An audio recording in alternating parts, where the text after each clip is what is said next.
Minha filha gritou: "A sua casa cheira a pobreza, mamãe. Vou morar com a minha sogra."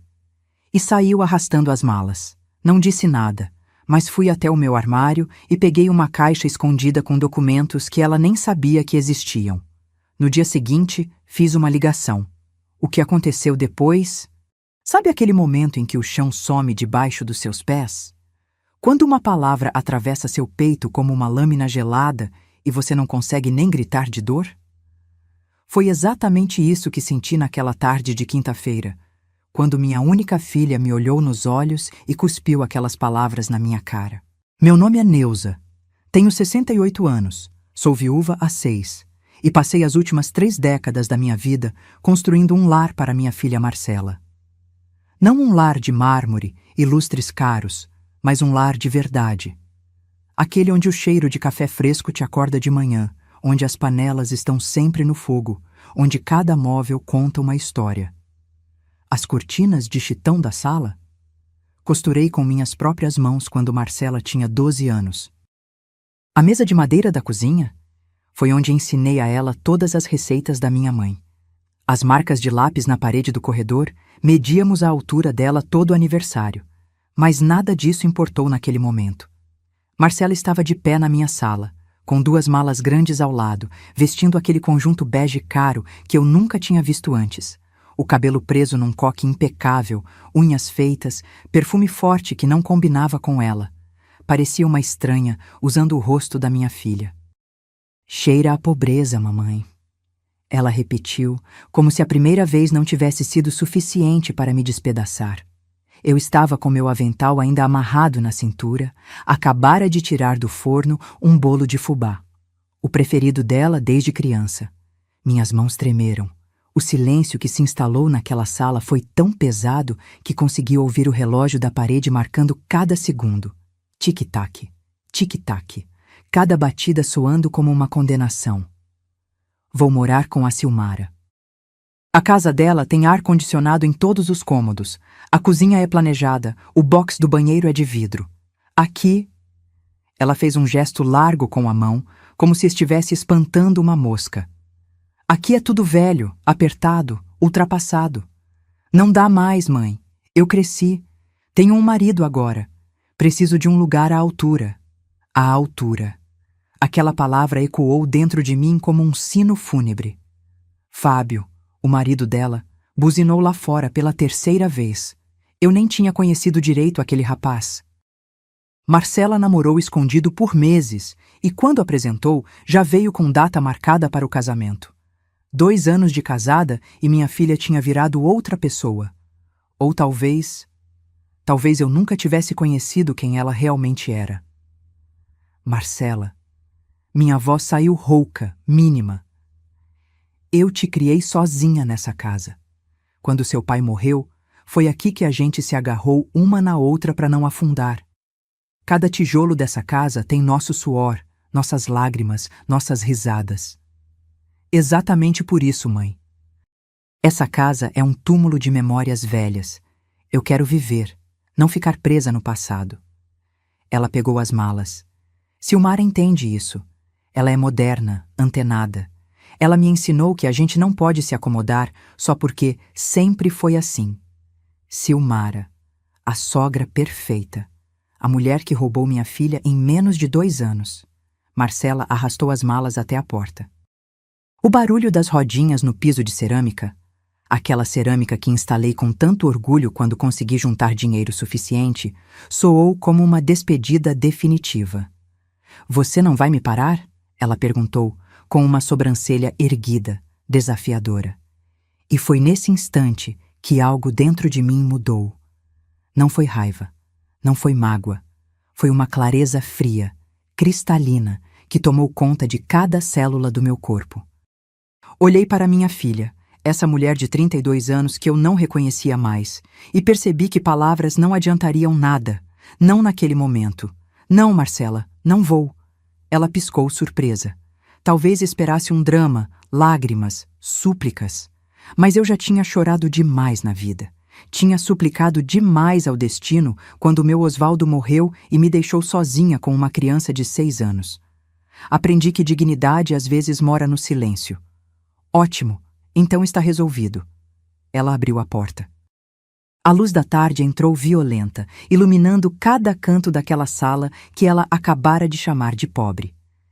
Eu a vi atravessar o portão, colocar as malas no porta-malas do carro, entrar sem olhar para trás. O carro arrancou e sumiu na esquina, levando embora a menina que eu criei e deixando no lugar. O quê? Um fantasma? Uma lição? Fiquei ali parada por minutos que pareceram horas. O bolo de fubá esfriava sobre a mesa. O avental continuava amarrado na minha cintura. E dentro do meu peito, algo começava a se reorganizar. Se você já sentiu na pele a dor da ingratidão de quem mais amou, fique até o final dessa história. E se inscreva no canal, porque o que vem a seguir vai mostrar que silêncio também pode ser a arma mais poderosa de todas. Caminhei lentamente até o quarto. Meus passos ecoavam no corredor vazio. Agora realmente vazio, sem a presença dela preenchendo cada espaço. Abri o guarda-roupa antigo, aquele de madeira maciça que meu sogro fez à mão há 40 anos. No fundo, atrás das roupas de inverno, estava a caixa de mogno. Peguei-a com cuidado, como quem segura uma bomba-relógio, porque de certa forma era exatamente isso. Sentei na cama, a mesma cama onde embalei Marcela em noites de febre, onde li histórias para ela dormir, onde conversei sobre seus primeiros amores. Abri a caixa e olhei para os documentos ali dentro. Escrituras, extratos, certidões. Cartas do meu falecido marido. E pela primeira vez naquela tarde terrível, eu sorri. Porque minha filha não fazia ideia de quem eu realmente era. E no dia seguinte, ela iria começar a descobrir. Mas o preço dessa descoberta seria muito mais alto do que ela jamais poderia imaginar. A caixa pesava pouco nas mãos, mas o que ela guardava tinha o peso de uma vida inteira de escolhas silenciosas. Passei os dedos pela superfície lisa do mogno, sentindo as ranhuras da madeira. Aquela caixa pertenceu à minha mãe, depois passou para mim. Eu sempre imaginei que um dia a entregaria para Marcela, junto com as histórias e segredos que ela carregava. Mas naquela noite, sentada sozinha no meu quarto, enquanto o céu escurecia lá fora, percebi que minha filha não merecia conhecer esses segredos. Ainda não. Talvez nunca. Abri a tampa devagar e o cheiro de papel antigo misturado com alfazema invadiu meu nariz. Lá dentro, organizados em envelopes pardos, estavam todos os documentos que Osvaldo, meu falecido marido, deixou para trás, e os que eu, sozinha, consegui acumular nos últimos 6 anos. A primeira escritura que peguei era do terreno na Zona Sul, 2.000 metros quadrados de terra boa, bem localizada, que meu Osvaldo comprou por uma ninharia em 1998, quando aquela região ainda era mato e promessa. Hoje, o corretor que me ligou mês passado falou em R$890 mil. Quase 1 milhão. Coloquei a escritura de lado e peguei os extratos bancários. 3 aplicações em CDB, 2 em Tesouro Direto, uma poupança antiga que virou investimento em fundos. Total, R$340 mil. Cada centavo ali foi economizado com sacrifício. Cada depósito representava um vestido que não comprei, um restaurante que não fui, uma viagem que não fiz. Mas eu tinha escolhido isso. Escolhi viver simples para construir algo sólido. E tinha mais. A escritura da casa onde eu morava, quitada, sem um único centavo de dívida, valia R$420 mil, segundo a última avaliação que fiz no banco. Somando tudo, meu patrimônio chegava a R$1.650 mil. Eu, Neuza, a mulher pobre, a dona da casa que cheira a pobreza. Encostei a cabeça na parede e fechei os olhos. As lembranças vieram como ondas. Quando Osvaldo morreu de infarto fulminante aos 52 anos, Marcela tinha apenas 6. A dor foi tanta que pensei que não conseguiria levantar da cama. Mas tinha uma menina me chamando de manhã, com fome, com medo, precisando de colo. Não dava para desmoronar. Osvaldo era caminhoneiro, homem honesto, trabalhador, daqueles que saía antes do sol nascer e voltava quando as estrelas já estavam no céu. Ele não deixou seguro de vida. Nunca tivemos dinheiro para pagar essas coisas, mas deixou aquele terreno, essa casa e uma poupança de 48 mil reais. Na época parecia uma fortuna. Era tudo que tínhamos entre a sobrevivência e a miséria. Muita gente me aconselhou a vender tudo. Você é nova, Neuza. Começa de novo, vai para um lugar menor, mais barato e guarda o dinheiro. Mas eu olhava para Marcela e pensava, não, essa menina vai crescer com dignidade, na casa que o pai dela construiu. Então voltei a trabalhar, costureira. Fazia roupas sob medida, consertava vestidos de festa, bordava enxovais. Minhas mãos ficaram calejadas, minha vista cansou rápido, mas o dinheiro entrava. Pouco, mas entrava. E eu guardava. Sempre guardava. Marcela nunca soube que eu fazia bicos à noite depois que ela dormia. Nunca soube que muitas vezes eu jantava só arroz com ovo para poder comprar a carne que ela gostava. Nunca soube que economizei durante 2 anos para pagar aquela festa de 15 anos que ela sonhava, com vestido rodado, valsa, mesa de doces e tudo mais. Mãe, você é a melhor do mundo! Ela tinha me dito naquela noite, com os olhos brilhando. Onde estava aquela menina agora?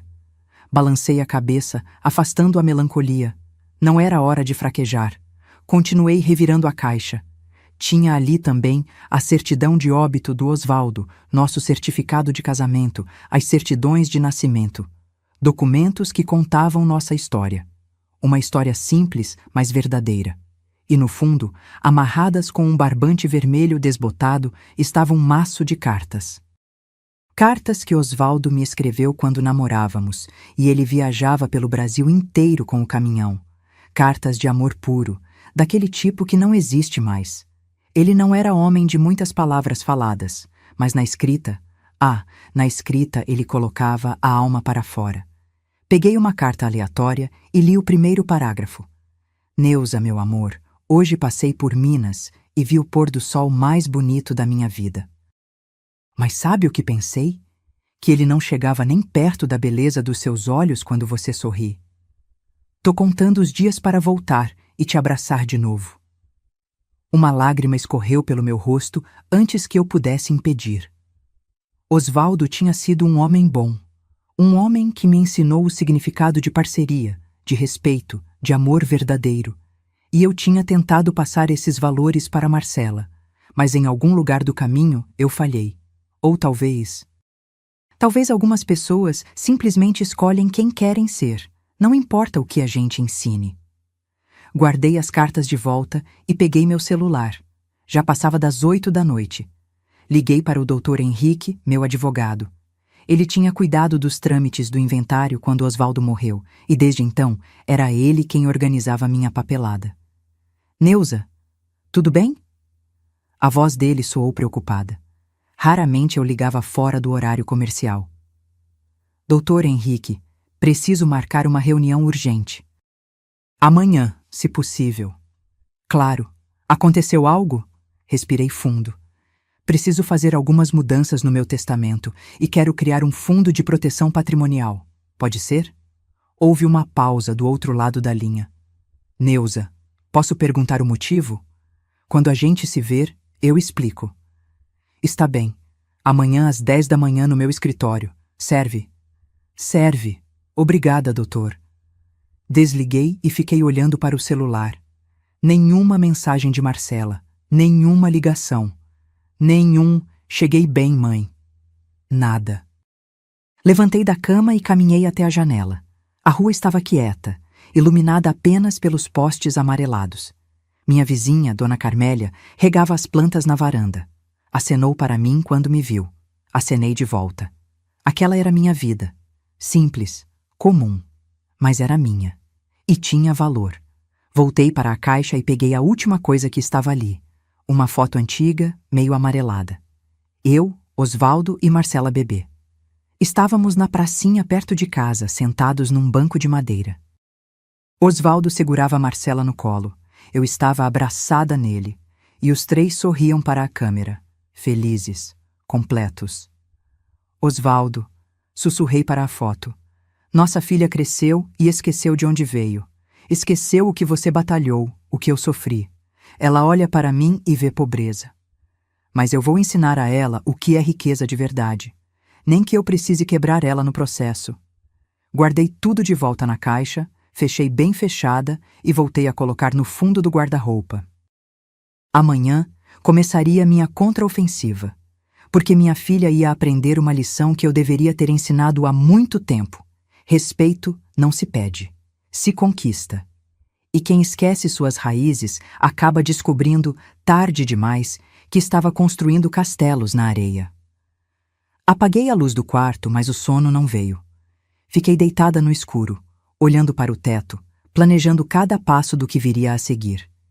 E pela primeira vez desde que Marcela saiu de casa, eu não senti vontade de chorar. Senti algo muito mais poderoso: determinação. Acordei na sexta-feira com um peso diferente no peito. Não era mais dor. Era aquela sensação estranha de quando você finalmente enxerga a verdade que estava escondida na sua frente o tempo todo. Preparei meu café como sempre fazia, passado na hora, com o coador de pano que uso há 20 anos. Sentei na mesma cadeira da cozinha onde me sentava todos os dias. Mas nada era igual. A casa estava silenciosa demais, vazia demais. Peguei minha xícara e deixei a mente vagar para trás. Precisava entender. Quando foi que eu perdi minha filha? Tudo começou há 2 anos, quando Marcela conheceu Fábio. Ela trabalhava como assistente administrativa numa clínica veterinária, ganhava razoável, tinha suas amigas, sua rotina. Era uma moça normal, com sonhos normais.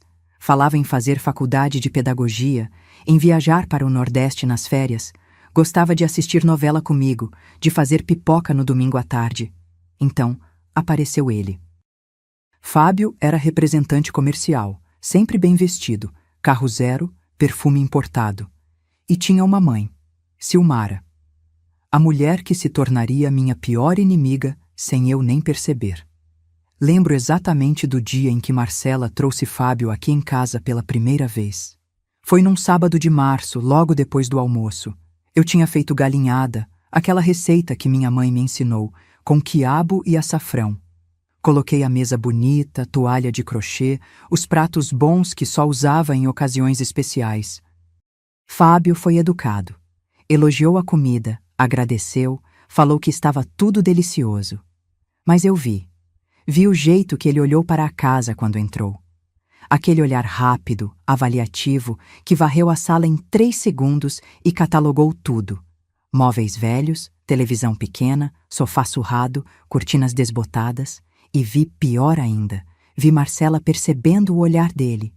E vi a vergonha nos olhos dela. Minha filha estava com vergonha de mim, da nossa casa, da nossa vida. Foi como levar um soco no estômago sem ninguém encostar em mim. Mas eu engoli, sorri. Servi a sobremesa, pudim de leite condensado, e fiz de conta que não tinha visto nada. 2 semanas depois, Marcela me disse que ia conhecer a família do Fábio. A mãe dele convidou a gente para jantar no apartamento, mãe. Ela disse que quer me conhecer direito. Que bom, filha. Leva aquele bolo de cenoura que você gosta como presente. Marcela fez uma cara estranha. Ah, mãe, não precisa. A Silmara não é muito de essas coisas caseiras, sabe? Essas coisas caseiras. Como se amor temperado em panela de barro fosse algo ultrapassado. Mas eu deixei passar. Afinal, ela estava nervosa, querendo causar boa impressão. Era normal. Quando Marcela voltou daquela noite, tinha estrelinhas nos olhos. Mãe, o apartamento da Silmara é lindo. Tem 3 quartos, varanda gourmet, churrasqueira elétrica, piso porcelanato. E ela é tão moderna, sabe? Trabalha como gerente numa loja de roupas. Viaja todo ano. Conhece um monte de lugares. Fiquei quieta, mexendo meu chá. E o melhor, mãe, ela disse que eu tenho potencial, que posso ser muito mais do que sou, que é só questão de eu me valorizar, me cuidar melhor, vestir roupas mais bonitas. Você acha que não se cuida bem? Perguntei, tentando manter a voz neutra. Ah, mãe, não é isso. É que A Silmara me mostrou que a gente pode aspirar a coisas melhores. Não precisa se conformar só porque sempre foi assim. Aquelas palavras ficaram ecoando na minha cabeça. Não precisa se conformar. Como se nossa vida fosse uma sentença da qual a gente devia escapar. Nas semanas seguintes, Marcela começou a mudar. Primeiro foi o cabelo. Gastou R$ 400 num salão chique, metade do salário dela, para fazer luzes e hidratação. Voltou para casa toda animada, mas quando perguntei se não era caro demais, ela respondeu. A Silmara disse que investir em aparência é investir em si mesma. Depois vieram as roupas. Marcela sempre foi de calça jeans e blusa simples. De repente, começou a aparecer com conjuntos combinados, bolsas de marca, mesmo que fossem réplicas, sapatos de salto. Tudo comprado parcelado no cartão.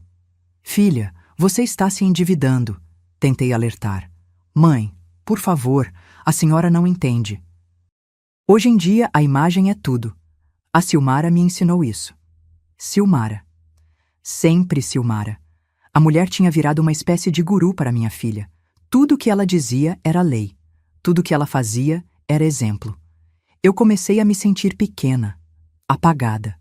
Como se 32 anos criando Marcela sozinha não valessem nada perto de 3 meses de conversa com aquela mulher. O casamento foi marcado rápido. 6 meses de namoro e já estavam noivos. Quando Marcela me contou, eu deveria ter questionado mais, deveria ter freado. Mas eu queria que ela fosse feliz. E ela parecia tão feliz. Mãe, quero um casamento bonito. Não precisa ser gigante, mas tem que ser elegante, sabe? Com decoração branca e dourada, buffet completo, uma festa que a gente possa lembrar para sempre. Pedi para ela fazer um orçamento. Quando vi os números, quase caí da cadeira. R$ 35.000. Era quase tudo que eu tinha economizado naquele ano com as costuras e com a aposentadoria do Osvaldo que eu recebia. Mas era o casamento da minha filha. Eu tinha sonhado com aquele dia desde que ela nasceu. Então fui no banco, mexi nas minhas aplicações e paguei. Cada centavo. Marcela me abraçou chorando. Obrigada, mãe. Você é a melhor. Eu prometo que vou te recompensar por isso. Eu acreditei. Deus me perdoe. Mas eu acreditei. O casamento foi lindo. Marcela estava radiante no vestido branco. Fábio estava elegante de terno. Silmara roubou metade das atenções com um vestido vermelho justo e decote profundo. Totalmente inadequado para a mãe de noivo, mas ninguém teve coragem de falar nada. Eu estava lá, sentada na segunda fileira. A primeira era da família do noivo, com meu vestido verde esmeralda simples que comprei numa liquidação. Chorei na hora dos votos. Chorei de emoção, mas também de um pressentimento ruim que eu não conseguia nomear. Na festa, Silmara fez questão de me apresentar para todo mundo como a mãezinha da noiva, coitada, viúva. Criou a menina sozinha com muita dificuldade. O tom era de pena, misturada com superioridade. Depois do casamento, dei mais R$ 15.000 para eles de presente. Era para ajudar na lua de mel e nos primeiros meses de casados. Mãe, você não precisava, Marcela disse, mas pegou o cheque rápido demais. Os primeiros 6 meses foram tranquilos. Marcela e Fábio alugaram um apartamento pequeno, mobiliaram com o básico. Ela me visitava aos domingos, a gente conversava, parecia que as coisas estavam voltando ao normal. Mas então Silmara começou a reclamar. Ah, Marcela, esse apartamento de vocês é tão apertado. Fábio merece um lugar melhor. Marcela, essa sua mobília é muito simples, sem personalidade. Marcela, quando vocês vão comprar um carro? Não dá para viver de ônibus a vida toda. E a semente do descontentamento foi plantada. As visitas começaram a espaçar. Primeiro foi de semana em semana, depois de 15 em 15 dias, depois uma vez por mês, sempre com desculpas, muito trabalho, compromisso com os sogros, cansaço. Até que as visitas pararam completamente. Eu é que tinha que ligar, eu é que tinha que implorar. Filha, faz 3 semanas que não te vejo, vem almoçar aqui domingo? Ah, mãe, é que a Silmara convidou a gente para um churrasco. Outro dia, a gente vai aí. Outro dia nunca chegava. E quando eu sugeria ir visitar ela, a resposta era sempre evasiva. Mãe, a casa está uma bagunça. Ou, hoje não dá, a gente vai sair. Ou simplesmente, depois a gente marca. Eu me sentia como uma intrusa na vida da minha própria filha. Até que veio o golpe final. Há um mês, liguei para Marcela e pedi que ela viesse me buscar para irmos ao mercado juntas. Meu joelho estava doendo e seria bom ter companhia. Mãe, pega um Uber. Fica mais prático. Mas, filha, eu queria passar um tempo com você. Um silêncio longo. Depois. Mãe, eu tenho minha vida agora. Não posso ficar indo aí toda hora só porque a senhora está sozinha. A senhora precisa arrumar o que fazer, fazer amizades, sei lá. Desliguei o telefone e chorei. Chorei como não chorava desde o enterro do Osvaldo. Foi quando percebi. Eu tinha perdido minha filha. Não para a morte, mas para algo pior. Para a ingratidão. Para a vergonha. Para uma mulher que soube exatamente como envenenar a cabeça dela com promessas de uma vida melhor. E agora, sentada na minha cozinha vazia, tomando meu café frio, eu finalmente entendia. Marcela não saiu de casa porque a casa cheirava a pobreza. Ela saiu porque Silmara plantou nela a ideia de que ela merecia mais. E que eu, sua mãe, que dei tudo por ela, era o símbolo de tudo que ela queria deixar para trás. Mas eu tinha uma surpresa esperando. Porque se tem uma coisa que aprendi nesses 68 anos de vida, é que a verdade sempre vem à tona. E quando viesse, minha filha ia descobrir que nem tudo que reluz é ouro. E que a maior pobreza não está nas paredes descascadas de uma casa. Está na falta de caráter de quem esquece de onde veio. Às 10 da manhã em ponto, eu estava sentada na sala do Dr. Henrique. O escritório dele ficava num prédio antigo no centro, daqueles com elevador de grade e piso de taco rangendo. Mas o doutor era competente, honesto e tinha sido amigo do meu Osvaldo. Confiava nele de olhos fechados. Neuza, me conta o que está acontecendo. Ele ajeitou os óculos de grau e abriu uma pasta nova para fazer anotações. Respirei fundo e contei tudo.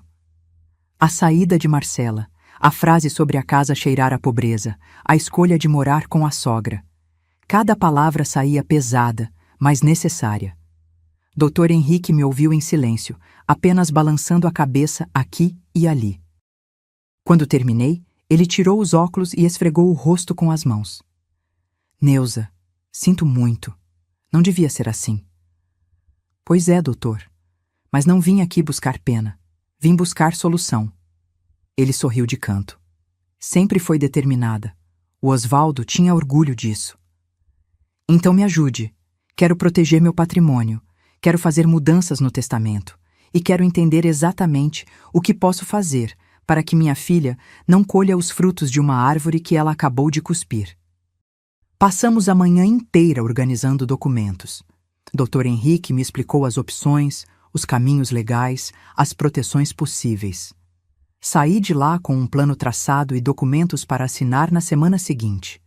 Mas antes de executar qualquer coisa, eu precisava saber exatamente com quem estava lidando. Silmara, a sogra perfeita, a mulher das aparências. Eu conhecia o tipo. Tinha visto várias assim ao longo da vida. Mulheres que constroem castelos de cartas e convencem os outros de que é mármore maciço. Liguei para Terezinha, uma antiga cliente minha que morava no mesmo bairro que Silmara. A gente tinha ficado amigas ao longo dos anos. Eu costurava as roupas dela, ela me contava as fofocas do bairro. Terezinha conhecia todo mundo, sabia de tudo. Terê? É a Neuza. Preciso de um favor. Mo, fala, querida, tudo bem? Você conhece uma tal de Silmara? Gerente de loja de roupas, mora num apartamento ali perto de você? Silmara Costa? Conheço, sim. Não pessoalmente, mas sei quem é. Por quê? É a sogra da minha filha. Queria saber como é a vida dela, o que o povo comenta. Terezinha deu uma risadinha do outro lado da linha. Ah, minha filha, você quer verdade mesmo? Quero. Então se prepara. Essa mulher é pura fachada. E Terezinha começou a contar. Silmara morava num apartamento alugado no 10º andar de um prédio que parecia chique, mas era velho, mal conservado, com infiltração nas paredes e elevador vivendo quebrado. O aluguel era R$ 3.200 por mês, quase metade do salário dela. Ela ganha quanto, Terê? Sei que não passa de 7.000. E olha que ela se vangloria de ser gerente, mas gerente de loja de shopping ganha isso mesmo, Neuza. Não é bicho de 7 cabeças. O carro que ela dirigia, aquele sedã preto que parecia importado, estava financiado em 84 vezes.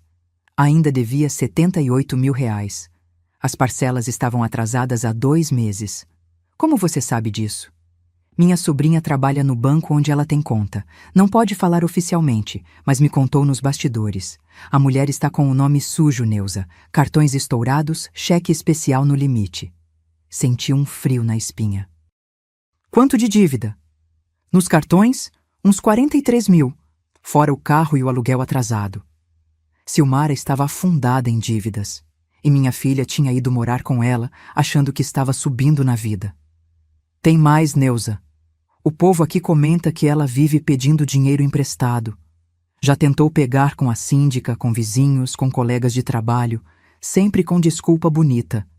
É só até o fim do mês, tive um imprevisto, meu salário está atrasado. E o filho dela, o Fábio? Ah, o Fábio, coitado. Bom rapaz, trabalha direitinho, mas é meio bobo, sabe? Acredita em tudo que a mãe fala. Acho que nem sabe do buraco que ela está. Terê, você acha que ela vai usar minha filha? Silêncio do outro lado. Depois, com a voz baixa. Neuza, se eu fosse você, ficaria de olho. Mulher desesperada por dinheiro é capaz de qualquer coisa. Desliguei o telefone com o coração acelerado. Não era apenas soberba ou vaidade, era pior. Silmara estava quebrada financeiramente e tinha visto em Marcela e Fábio uma tábua de salvação. E o pior, Marcela não fazia a menor ideia. Passei o fim de semana inteiro inquieta. Não conseguia tirar aquilo da cabeça. Minha filha estava sendo usada e nem percebia. Ou pior, talvez percebesse e estivesse negando, porque admitir seria admitir que eu tinha razão. Na segunda-feira, liguei para o banco e marquei reunião com a Fabiana, minha gerente. Precisava movimentar algumas aplicações, reorganizar os investimentos. Se ia entrar numa guerra, precisava estar preparada. Fabiana me recebeu com aquele sorriso profissional. Dona Neuza, que bom ver a senhora. Faz tempo. Pois é, minha filha, preciso mexer em umas coisas. Passamos 1 hora conversando sobre rendimentos, taxas, prazos. Ao final, tinha liberado R$ 20.000 para uma conta corrente nova que abri. Dinheiro de emergência, caso precisasse agir rápido. Posso perguntar uma coisa, dona Neuza? Fabiana se inclinou na mesa com ar de cumplicidade. Isso tem a ver com a sua filha? Olhei para ela surpresa. Como você sabe? Ah, dona Neuza, a senhora vem aqui há anos. Sempre tão cuidadosa com cada centavo, sempre investindo, pensando no futuro. E de repente quer liberar dinheiro na conta corrente, fazer mudanças. Eu conheço esse padrão. Geralmente significa que tem problema familiar no ar. Sorri tristemente. Você é esperta, Fabiana. Só fui treinada para ler sinais, mas posso dar um conselho de amiga? Pode. Proteja-se primeiro, depois pensa nos outros. Aquelas palavras ficaram comigo. Proteja-se primeiro. Era isso que eu estava fazendo. Não por vingança, não por maldade, mas por necessidade. Porque aprendi da forma mais dolorosa possível que amor incondicional vindo de um lado só não é amor, é sacrifício inútil. Voltei para casa naquela tarde com a cabeça mais organizada. O plano estava tomando forma. Mas ainda faltava uma peça crucial, descobrir até onde Silmara estava disposta a ir. A resposta veio mais rápido do que eu imaginava. Na quarta-feira à noite, recebi uma ligação de um número desconhecido. Atendi desconfiada. Alô? Dona Neuza? Aqui é a Paula, amiga da Marcela do trabalho. Eu conhecia a Paula. Moça séria, boa gente. Tinha ido em casa algumas vezes quando Marcela ainda morava comigo. Oi, Paula, tudo bem? Dona Neuza, eu não sei se devia ligar, mas... Estou preocupada com a Marcela. Meu coração disparou. O que foi? Aconteceu alguma coisa? Ela não conta, mas eu percebo. Está diferente. Mais quieta, mais tensa, e hoje na hora do almoço veio com uma conversa estranha. Que conversa? Ela perguntou quanto eu achava que uma casa valia. Falou que a mãe dela, a senhora, tinha uma casa quitada. Queria saber se, com 80 anos, ainda dava para fazer empréstimo usando o imóvel como garantia. Senti o sangue gelar nas veias. Ela perguntou isso? Perguntou. E quando eu falei que achava estranho, que a senhora não devia nem ter 80 anos ainda, ela mudou de assunto rápido demais. Dona Neuza, acho que alguém está botando minhoca na cabeça dela. Obrigada por me avisar, Paula. Sério, você não tem ideia de como isso é importante. Cuide-se, Dona Neuza, e cuide da Marcela também. Ela está perdida. Desliguei o telefone e tive que sentar no sofá antes que minhas pernas cedessem. Silmara. Tinha que ser ela. Estava colocando na cabeça da minha filha a ideia de usar minha casa como garantia de empréstimo, provavelmente para cobrir as dívidas dela. E Marcela, cega pela ilusão de ter encontrado uma mãe moderna e antenada, estava considerando. Minha própria filha estava pensando em me usar como banco. Foi nesse momento que a última gota de dó que eu sentia por Marcela evaporou. Eu tinha dado tudo, absolutamente tudo. E em troca, ela queria me esvaziar até não sobrar nada. Peguei o telefone e liguei para Dr. Henrique. Doutor, é a Neuza. Marca a assinatura dos documentos para amanhã mesmo. Não posso esperar até semana que vem. Aconteceu algo? Descobri que o buraco é mais fundo do que eu pensava. E preciso tapar ele antes que me puxem para dentro também. Amanhã às 9, está bom? Está ótimo. Naquela noite, dormi pouco, mas pela primeira vez em semanas, não foi de tristeza, foi de raiva controlada. Daquelas que não explode em gritos, mas que fermenta devagar até virar ação concreta.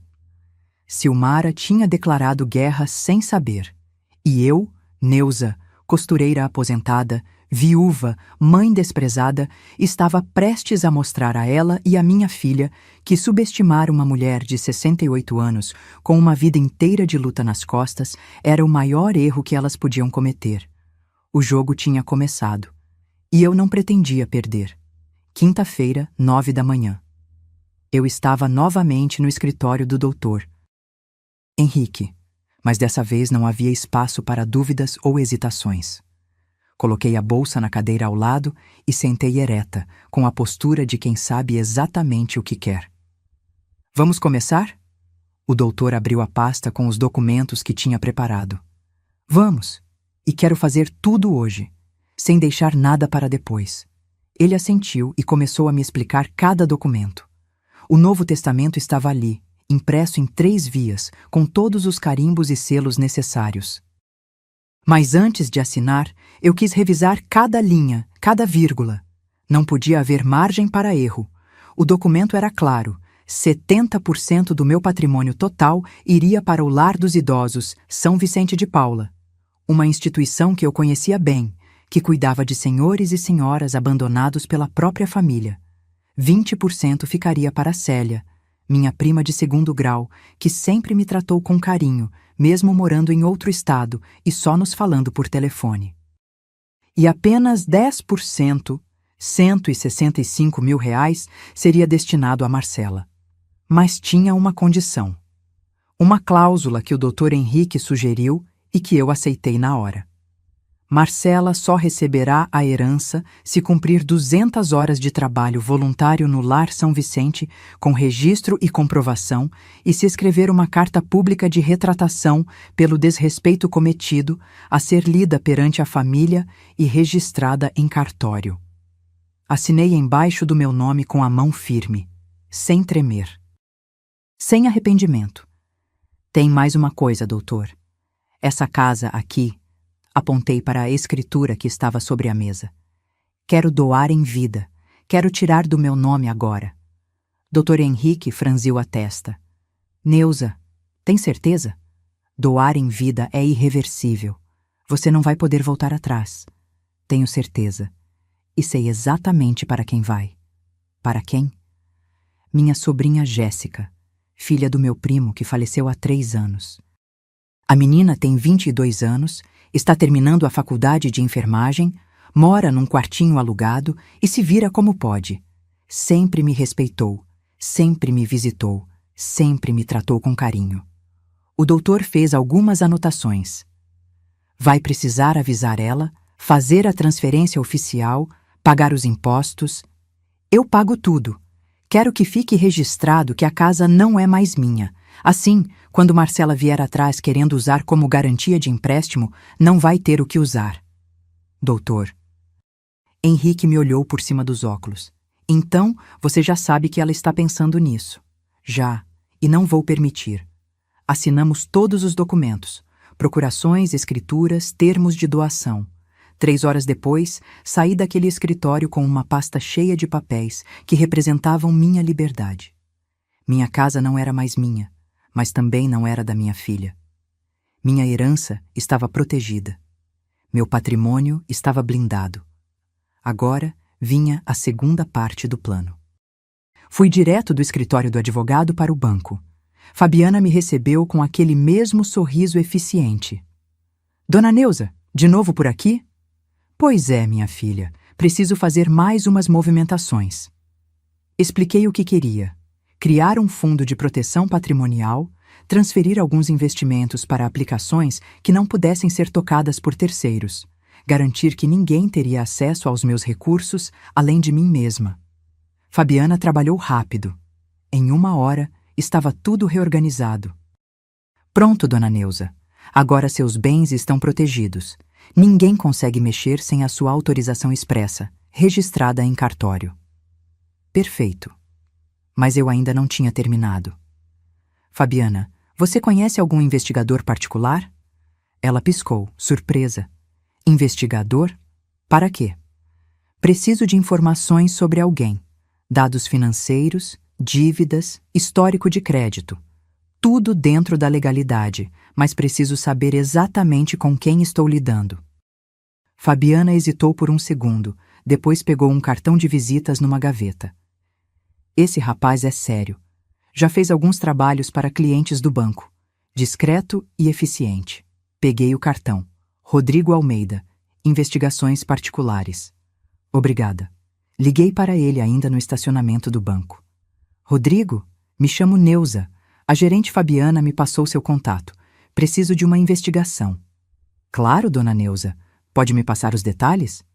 Dei todas as informações sobre Silmara. Nome completo, endereço, local de trabalho. Expliquei que precisava de um relatório completo sobre a situação financeira dela e que precisava disso rápido. Em 1 semana tenho tudo. Meus honorários são R$ 1.500. Pode fazer. Te mando o dinheiro hoje ainda. Desliguei e encostei a cabeça no volante do carro. Um Gol velho, ano 2010, mas que rodava bem e nunca me deixou na mão. Senti o cansaço bater. Não era cansaço físico, era emocional. O peso de ter que tomar todas aquelas decisões sozinha, de ter que me proteger da minha própria filha. Mas não podia fraquejar. Ainda não. Voltei para casa no final da tarde. A rua estava quieta, o sol já começando a descer. Dona Carmélia estava sentada na varanda, como sempre, tomando seu café com biscoito. Neuza, tudo bem, querida? Tudo, Carmélia. E a senhora? Ah, indo. Sabe como é, a velhice não vem sozinha. Ela deu uma risadinha. A Marcela não veio aqui hoje, não? Senti um aperto no peito. Não, Carmélia. A Marcela se mudou. Se mudou? Para onde? Para a casa da sogra. Dona Carmélia fez uma cara de quem tinha acabado de morder uma fruta azeda. E minha filha, isso não costuma dar certo não, viu? Morar com sogra é receita para o desastre. Pois é, mas ela quis. Eu não pude fazer nada. E você está bem? Forcei um sorriso. Estou sim, tocando a vida. mas não estava bem. E Dona Carmélia sabia. Ela me olhou com aquela sabedoria de quem já viveu demais e conhece todas as dores do mundo. Neuza, escuta uma coisa. Filho ingrato é a dor mais pesada que uma mãe pode carregar. Mas tem uma hora que a gente precisa soltar. Não por eles, mas por nós. Porque ninguém merece morrer de desgosto por quem não valoriza. Acenei, com as lágrimas ameaçando descer. Obrigada, Carmélia. Entrei em casa antes que ela visse meu choro. Aquela noite, sentei no sofá com uma xícara de chá de camomila e liguei a televisão. Mas não conseguia prestar atenção em nada. Minha cabeça estava longe, processando tudo o que tinha acontecido. Em menos de uma semana, minha vida tinha virado de cabeça para baixo. E o pior, por culpa da única pessoa que eu amava mais do que a mim mesma. Peguei meu celular.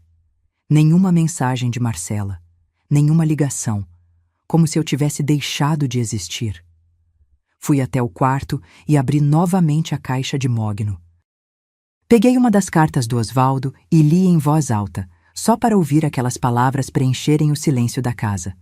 Neuza, hoje pensei em como será nossa vida quando eu aposentar.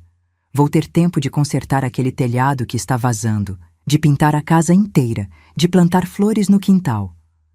Vou ter tempo de sentar com você na varanda e só ficar te olhando, porque você é a coisa mais bonita que já aconteceu na minha vida. E quando a Marcela crescer, quando ela voar com as próprias asas, a gente vai ter só nós dois de novo. E vai ser bom. Porque tudo que eu sempre quis foi construir uma vida simples ao seu lado. Te amo. Fechei os olhos e deixei as lágrimas caírem. Osvaldo, ela esqueceu de você. Esqueceu de tudo que você batalhou, de todo o suor que você derramou nessa casa. Como é que eu ensino a ela o que é gratidão, meu amor? Como? Não houve resposta, é claro. Só o silêncio da casa e o barulho distante de um cachorro latindo na rua. Guardei a carta de volta, fechei a caixa e respirei fundo. Não. Eu não ia fraquejar. Não ia desistir. Porque o que eu estava fazendo não era por vingança. Era por justiça.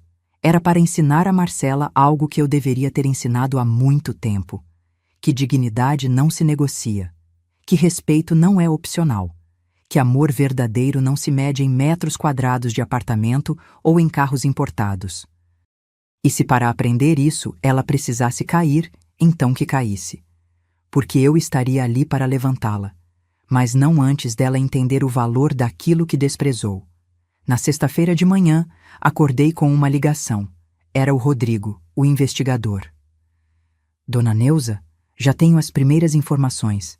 Acho melhor a gente conversar pessoalmente. Tão rápido? É que o caso é mais sério do que a senhora imaginou. Prefiro mostrar os documentos.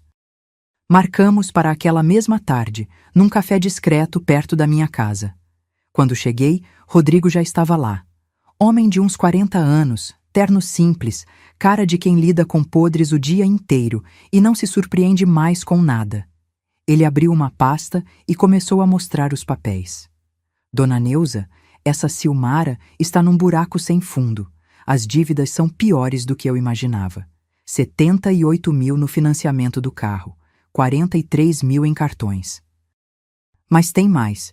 Ela pegou 2 empréstimos consignados, um de 22 mil e outro de 15 mil.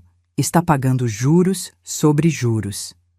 Senti o estômago revirar. Total? 158 mil reais. E o salário dela, limpo, não passa de 5.200. Ela está gastando mais do que ganha faz tempo. Vive de aparências. E o filho, o Fábio? O rapaz ganha razoável, uns 4 mil, mas também tem dívidas. Financiou o carro da esposa, sua filha, e está pagando um curso técnico. No total, eles têm uns 28 mil em dívidas conjuntas. Fiz as contas mentalmente. Quase 200 mil reais de dívidas total. E Marcela estava no meio disso sem saber. Tem mais uma coisa, Dona Neuza. Rodrigo baixou o tom de voz. Descobri que Silmara já foi processada por estelionato há 5 anos. Pegou dinheiro emprestado de 3 conhecidos com a promessa de investir num negócio que nunca existiu. Conseguiu acordo extrajudicial, mas a ficha está suja. Senti o sangue ferver. Ela é uma golpista. Era. Não sei se ainda é. Mas o padrão de comportamento é o mesmo. Viver de aparências, se endividar e sempre arranjar alguém para socorrê-la. E agora esse alguém é minha filha. Rodrigo assentiu em silêncio. Paguei o que devia a ele e voltei para casa com a pasta cheia de provas. Provas que minha filha estava sendo manipulada por uma mulher desesperada e perigosa. Mas eu não podia simplesmente chegar em Marcela e mostrar aquilo. Ela não ia acreditar. Ia achar que eu estava inventando coisas por ciúme, por mágoa. Não. Ela precisava descobrir sozinha. E pelo jeito que as coisas estavam indo, não ia demorar muito. Porque víboras sempre mordem. É só questão de tempo. 3 meses se passaram. 90 dias de silêncio absoluto. Marcela não ligou, não mandou mensagem, não apareceu. Era como se eu tivesse sido apagada da vida dela com uma borracha. Eu segui minha rotina. Acordava cedo, tomava meu café, cuidava da casa que agora pertencia a Jéssica, mas que eu ainda morava enquanto não decidisse o que fazer. A menina tinha chorado de emoção quando soube da doação. Tia Neuza, eu não acredito. Como vou te agradecer? Eu só pedi uma coisa, que ela guardasse segredo por enquanto. E ela prometeu. Voltei a costurar alguns bicos.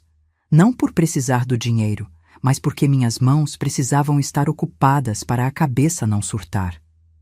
Fiz 3 vestidos de festa, reformei 2 calças, bordei um jogo de toalhas.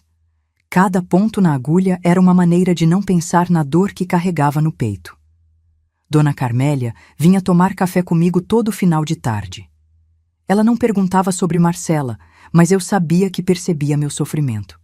Às vezes a dor silenciosa grita mais alto que qualquer choro. Foi numa terça-feira de manhã, chuvosa e fria, que o telefone tocou. Olhei para a tela. Marcela. Meu coração disparou. Por um segundo, pensei em não atender.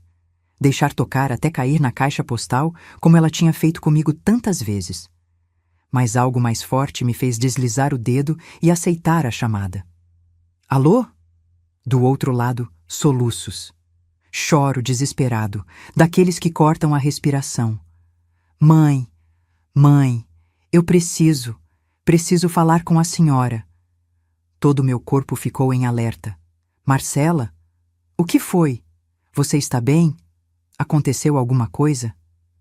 Mãe, a senhora estava certa, sobre tudo. Fechei os olhos.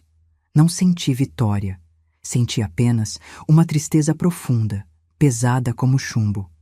Respira, filha. Me conta o que aconteceu. Entre soluços entrecortados, Marcela começou a falar. E cada palavra era uma confirmação do que eu já sabia que ia acontecer. Nos primeiros dias morando com Silmara, tudo tinha sido perfeito. A sogra a tratava como princesa, elogiava suas roupas, levava ela e Fábio para jantar fora, apresentava Marcela nas redes sociais como minha filha do coração.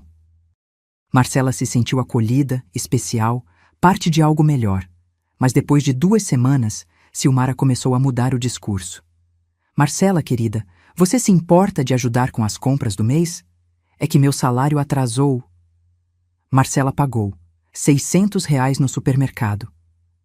Marcela, o condomínio está vencendo. Você e o Fábio podem dar uma ajudinha? Quando meu dinheiro entrar, eu devolvo. Eles pagaram. R$ 450. Marcela, preciso consertar o ar-condicionado da sala. Fica insuportável sem ele. Será que vocês conseguem adiantar? Pagaram. R$ 800. E foi assim, semana após semana. Sempre com desculpas diferentes, sempre com promessas de devolução que nunca se cumpriam. No segundo mês, Silmara soltou a bomba. Olha, eu tô com uma dívida aqui que tá me sufocando. Se vocês não me ajudarem com 4.500 por mês, vou ter que vender o apartamento e todo mundo vai ter que sair. Marcela e Fábio entraram em pânico. 4.500 era quase todo o salário deles somado. Como iam viver? A gente se vira. Vocês são jovens, trabalham. Eu tô quase na idade de aposentar. Não posso perder minha casa. E o pior, quando eles hesitaram, Silmara jogou a cartada final. Vocês são ingratos. Eu abri minha casa, dividi meu espaço, tratei vocês como filhos. E agora, na hora que preciso, vocês viram as costas? Que decepção, Fábio. Que decepção, Marcela. Pensei que vocês fossem diferentes. O peso da culpa funcionou. Eles começaram a pagar os 4.500, mas Silmara não parou por aí. Marcela, querida, preciso usar seu cartão de crédito só hoje. O meu está bloqueado por engano, mas amanhã já resolvo. Marcela entregou o cartão. No dia seguinte, descobriu que Silmara tinha gastado R$ 2.700 em roupas, perfumes e um jantar caro com as amigas. Silmara, a senhora prometeu que ia devolver. Calma, filha. Eu devolvo, só me dá um tempo. O tempo nunca chegava. Marcela tentou conversar com Fábio, mas ele estava cego. Minha mãe não faria isso de propósito. Ela está passando por dificuldades. A gente precisa ajudar. Até que na semana passada, Silmara cruzou a linha vermelha.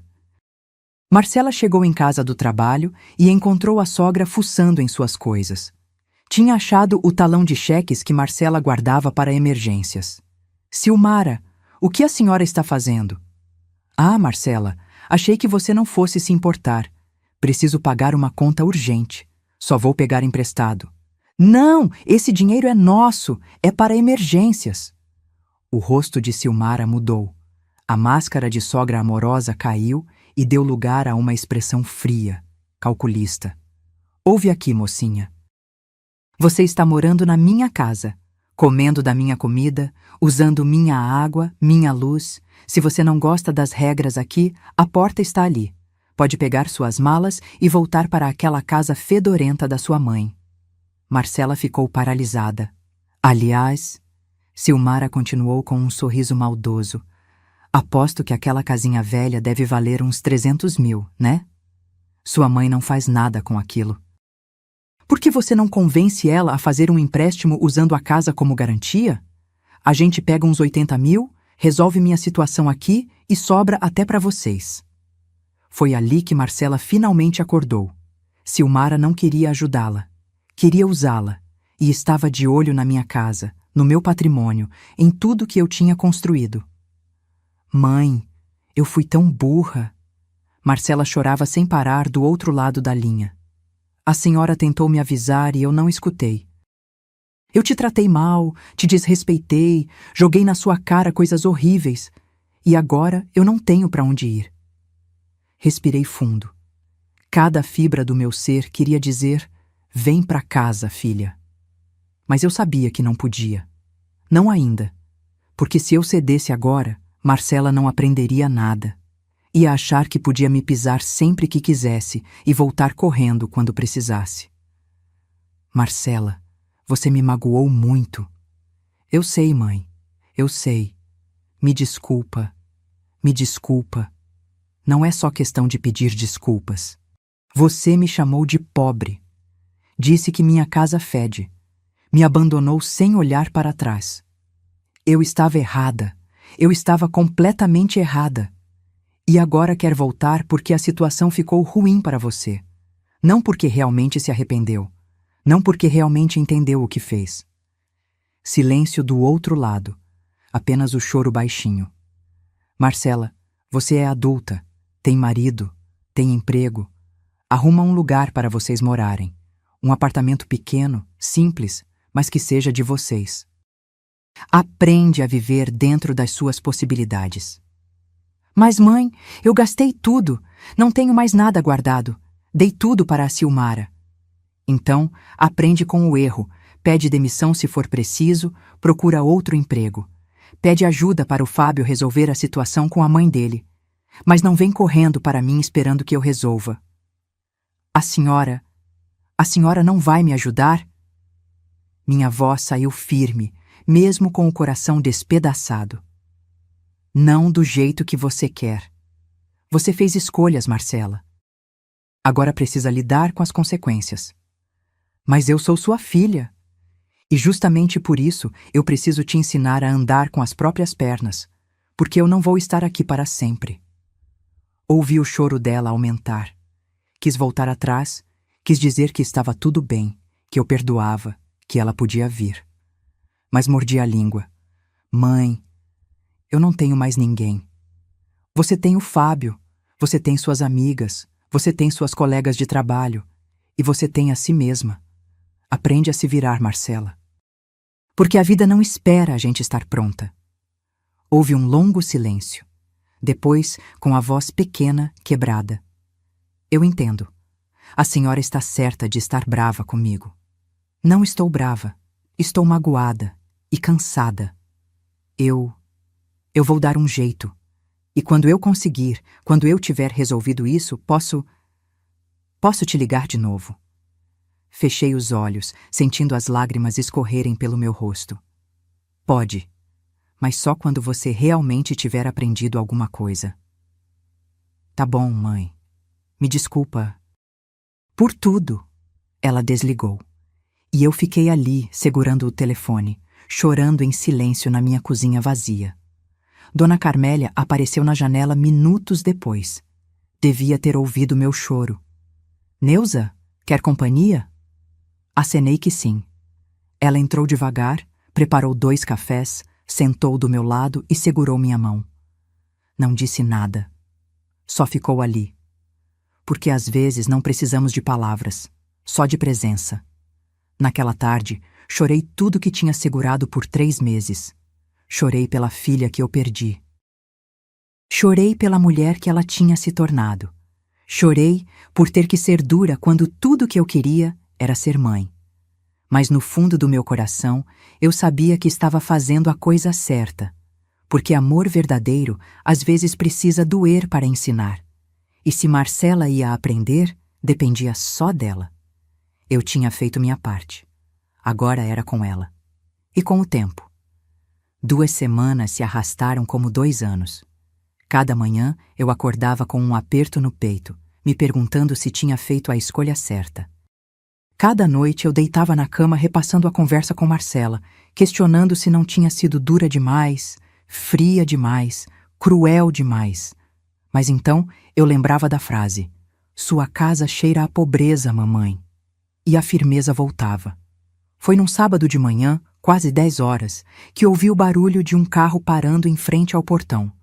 Estava lavando a louça do café quando o som da buzina cortou o silêncio da rua. Sequei as mãos no pano de prato e fui até a janela da sala. Um carro que eu não conhecia, um Corsa prata velho, amassado na lateral.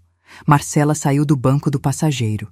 Estava diferente, magra demais, olheiras profundas, cabelo preso num rabo de cavalo desleixado. Usava calça jeans desbotada e uma blusa branca amarrotada. Mas o que me chamou a atenção foi o que ela fez em seguida. Abriu o porta-malas e começou a tirar malas. 3 delas. As mesmas que tinha levado embora 3 meses atrás. Meu coração acelerou. Ela estava voltando. Assim, sem avisar. Sem pedir. Como se nada tivesse acontecido. Fui até a porta da frente, mas não abri. Fiquei ali parada, observando através do vidro. Marcela arrastou as malas até o portão, uma de cada vez. O carro arrancou e foi embora. Nem esperei para ver quem estava dirigindo. Ela levantou os olhos e me viu na porta. Nossos olhares se cruzaram. Por um breve instante, vi a menina de 6 anos que chorava nos meus braços quando tinha pesadelos. Mas a imagem se dissolveu rápido. A mulher parada do outro lado do portão era uma estranha. Marcela acenou timidamente. Eu não respondi. Ela empurrou o portão, que eu sempre deixava destrancado durante o dia, e começou a arrastar as malas pela calçada interna. O barulho das rodinhas na pedra portuguesa ecoava junto com meu coração batendo descompassado. Quando chegou na varanda, parou a uns 2 metros da porta. Ficamos nos encarando. O silêncio era tão denso que conseguia ouvir o pardal cantando na mangueira do quintal. "Oi, mãe." A voz dela saiu rouca, insegura. "Marcela."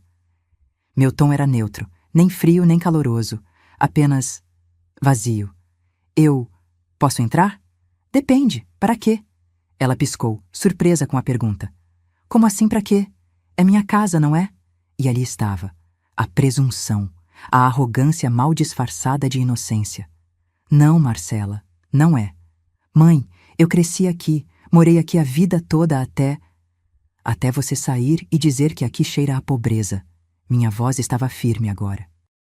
Até você virar as costas e escolher morar com uma mulher que você conhecia há menos de um ano. Marcela abaixou a cabeça. Eu sei que errei. Sabe mesmo? Ou só está dizendo isso porque as coisas ficaram difíceis? Ela ergueu o rosto. Tinha lágrimas nos olhos. Mãe, foi horrível. A Silmara, ela me enganou. Ela usou a gente. Tomou todo o nosso dinheiro, gastou nosso cartão de crédito, cobrava aluguel absurdo. Eu e o Fábio não tínhamos mais como pagar. Tivemos que sair. E vieram para cá. Eu pensei que a senhora ia entender. Cruzei os braços. Minha postura era de quem não pretende ceder nem 1 milímetro. Entender o quê, Marcela? Que você me usou de plano B?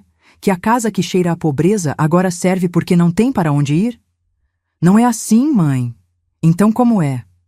Ela respirou fundo, as lágrimas escorrendo livremente agora. Eu errei feio, eu admito, mas eu sou sua filha. A senhora não pode me deixar na rua. Você tem emprego, tem marido, alugue um lugar para vocês. A gente não tem dinheiro, mãe. Gastamos tudo. Estamos devendo 3 meses de cartão, o banco está bloqueado. Não conseguimos nem alugar porque pedem fiador e a gente não tem. Senti um aperto no peito, mas não deixei transparecer. E o Fábio? Onde ele está? Está procurando quarto para alugar, mas até conseguir algo. Eu pensei em ficar aqui uns dias, só até organizar as coisas. Uns dias que vão virar semanas. Que vão virar meses, e daí eu vou estar sustentando você de novo como sempre fiz. Mãe, por favor. Você pediu desculpas, Marcela? A pergunta saiu cortante. Pediu desculpas de verdade pelo que me disse? Pela forma como me tratou? Ela hesitou. Abriu a boca, fechou, abriu de novo. Eu acabei de pedir. Não, você não pediu. Você disse que errou. Isso é diferente de pedir desculpas. Errar, todo mundo erra. Mas ter coragem de olhar nos olhos da pessoa que você machucou e dizer me desculpa, eu te magoei e foi injusto, é outra coisa completamente diferente. Marcela engoliu seco. Estava ficando nervosa, eu percebia. A máscara de filha arrependida começando a rachar. Está bem. Me desculpa, mãe. Pronto. Posso entrar agora? Não. O quê? Agora a voz dela tinha um tom de indignação. Como não? Porque você não está arrependida de verdade, Marcela. Você está desesperada. E há uma diferença gigante entre as duas coisas. Eu não acredito. A senhora está me julgando agora? Depois de tudo que eu passei? E ali estava a filha que eu conhecia, a que se fazia de vítima quando as coisas não saíam do jeito dela. Tudo que você passou foi consequência das suas escolhas. Eu tentei te avisar sobre a Silmara. Você não quis ouvir. A senhora não tentou nada. A senhora ficou aí na sua, quieta, deixando eu me afundar. A voz dela estava subindo. Dona Carmélia apareceu na varanda dela, fingindo regar as plantas, mas claramente de olho na situação. Eu fiquei quieta porque você é adulta. Porque você deixou bem claro que não precisava mais de mim. Que eu era a mãe pobre, ultrapassada, que só atrapalhava sua vida nova. Eu nunca disse isso. Disse sim, com palavras, com atitudes, com cada vez que você cancelou um almoço comigo para ir na casa da Silmara, com cada vez que fingiu que estava ocupada quando eu ligava, com cada olhar de vergonha que você me dava quando o Fábio estava perto. Marcela ficou em silêncio. As palavras tinham acertado em cheio. Mãe, por favor, eu não tenho para onde ir. Tem sim. Tem a casa dos seus amigos, tem albergue, tem quarto de hotel barato, tem várias opções, só não tem a opção de voltar aqui e fazer de conta que nada aconteceu. A senhora está sendo cruel. Não, Marcela, Eu estou sendo honesta. Pela primeira vez em muito tempo, estou colocando minha dignidade acima do meu papel de mãe. E isso deveria ter acontecido há anos. Ela me olhou como se eu fosse uma estranha. E talvez fosse mesmo. Porque a Neuza que ela conhecia, aquela que cedia, que perdoava, que engolia desaforo calada, tinha morrido no dia em que ela saiu arrastando as malas. Eu odeio a senhora.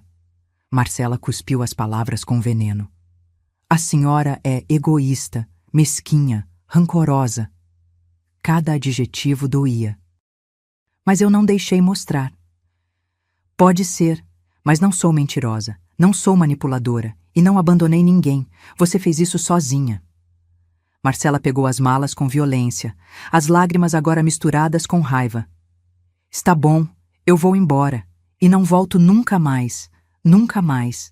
A senhora vai ficar aí sozinha nessa casa velha, morrendo de solidão e vai se arrepender de ter me tratado assim. Talvez, mas pelo menos vou morrer com minha dignidade intacta. Ela me deu as costas e começou a arrastar as malas de volta para o portão. Cada passo dela ecoava no meu peito como uma martelada. Eu queria gritar, volta, filha! Queria correr e abraçá-la. Queria resolver tudo, mas não podia, porque se fizesse isso, estaria ensinando a ela que desrespeito tem preço baixo, que basta chorar um pouco e tudo se resolve. E eu amava minha filha demais para deixá-la crescer achando isso. Marcela chegou no portão, olhou para trás uma última vez. Nossos olhos se encontraram. Havia dor nos dois lados, mas havia também uma compreensão silenciosa. Nós duas tínhamos cruzado uma linha da qual não havia mais volta fácil. Ela saiu. O portão bateu. O silêncio voltou. Eu continuei parada na porta por longos minutos, olhando para o lugar vazio onde minha filha tinha estado segundos atrás. Dona Carmélia atravessou o quintal e veio até minha varanda. Não disse nada, só me abraçou, e eu chorei no ombro dela como não chorava desde criança. Fiz certo, Carmélia? Perguntei entre soluços. Fez o que seu coração mandou, minha filha, e às vezes amar é saber soltar, mesmo que doa mais do que qualquer coisa no mundo. Naquela tarde, sentei sozinha na minha sala. A casa estava silenciosa, mas não vazia. Estava cheia de memórias, de histórias, de vida vivida. E eu sabia que tinha tomado a decisão certa, porque se Marcela ia voltar um dia, não seria porque estava desesperada. Seria porque tinha aprendido o valor daquilo que ela tinha perdido. E até lá, eu seguiria em frente, com ou sem ela. Um mês inteiro se passou depois daquele sábado. 30 dias de silêncio absoluto. 30 noites me perguntando se Marcela estava bem, se tinha onde dormir, se estava comendo direito. A angústia de mãe não tem botão de desligar, mesmo quando a filha merece a lição que está recebendo. Dona Carmélia me visitava todos os dias. Trazia bolo, café, conversa. Ela sabia que eu precisava de companhia, mesmo quando eu fingia estar bem. Neuza, você está mais magra. Não está se alimentando direito. Estou sim, Carmélia. É só o estresse. Mas ela tinha razão. Eu tinha perdido 4 quilos. A comida não descia. O sono não vinha. Meu corpo estava pagando o preço da guerra que meu coração travava. Foi numa quinta-feira à tarde, quase 5 horas, que o telefone tocou. Número desconhecido.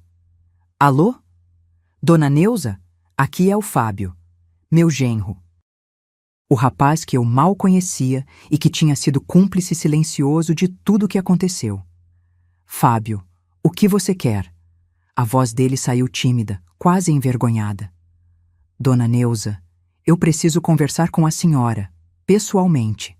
É importante. Sobre o quê? Sobre tudo. Sobre a Marcela, sobre minha mãe, sobre as coisas que aconteceram. Por favor, a senhora pode me dar uma chance de explicar? Hesitei, mas algo na voz dele soava diferente. Não era arrogância, não era desespero. Era arrependimento genuíno. Está bem. Amanhã, 3 horas da tarde, aqui em casa. Obrigado, dona Neuza. Muito obrigado. Desliguei e fiquei olhando para o telefone. O que será que ele queria? Será que Marcela tinha mandado ele como emissário? Na sexta-feira, às 3 em ponto, a campainha tocou. Abri a porta e lá estava Fábio. Mas não era o mesmo rapaz que eu conhecia. Estava com a barba por fazer, olheiras profundas, roupas amarrotadas. Parecia ter envelhecido 10 anos em 3 meses. Dona Neuza. Ele fez uma pequena reverência, um gesto de respeito que me pegou de surpresa. Entre. Preparei café. Coloquei na mesa alguns biscoitos que Dona Carmélia tinha trazido pela manhã. Fábio sentou na ponta da cadeira, inquieto, mexendo nas mãos. Pode falar. Eu me sentei de frente para ele, de braços cruzados. Ele respirou fundo. Dona Neuza, eu vim pedir desculpas. De verdade. Não por mim, mas... Bem, por mim também. Mas principalmente pela forma como a senhora foi tratada. Esperei. Não ia facilitar para ele. Eu fui criado só pela minha mãe. Meu pai nos abandonou quando eu tinha 3 anos. Nunca mais deu notícia. A vida toda foi só eu e ela. Então eu sempre a coloquei num pedestal, sabe? Achava que ela era perfeita, que tinha sacrificado tudo por mim, que eu devia a ela, tudo. Ele pausou, engoliu seco.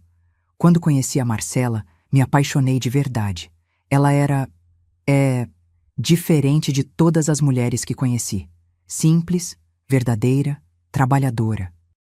Quando apresentei ela para minha mãe, esperava que minha mãe a amasse como eu amava. E ela fingiu amar, completei. Exatamente. Fábio baixou a cabeça. Minha mãe é muito boa nisso.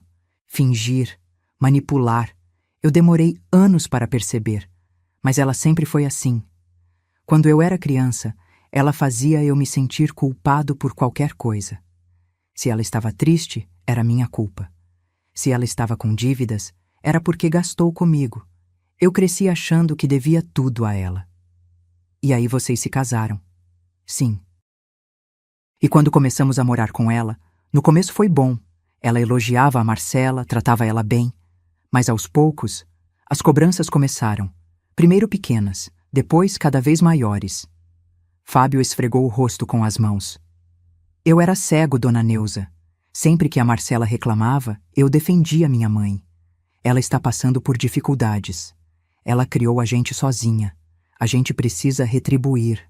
Até que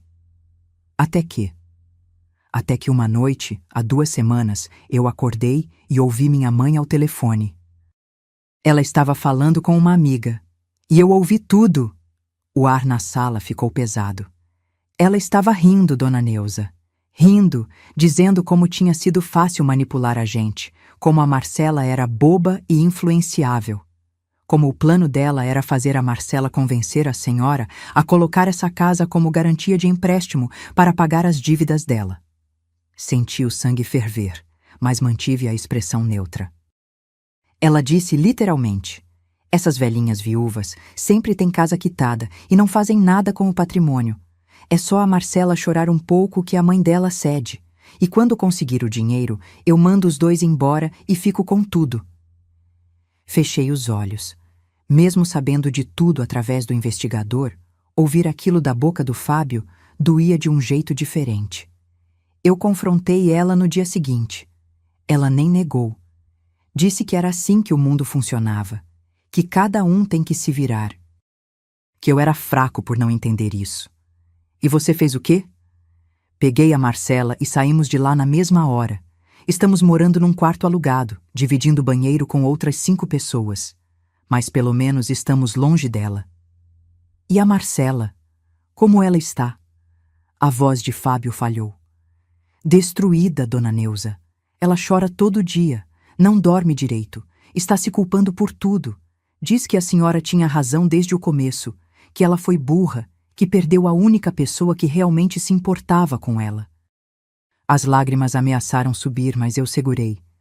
Por que você está me contando isso, Fábio? Porque a senhora merece saber a verdade. E porque eu quero pedir um favor. Qual?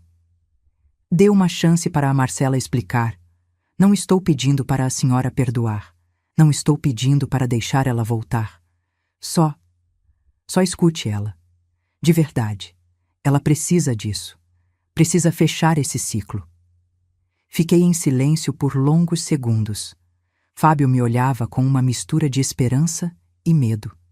Está bem. Mas não vai ser do jeito que vocês pensam. Como assim? Levantei da cadeira e fui até o quarto. Voltei com uma caixa.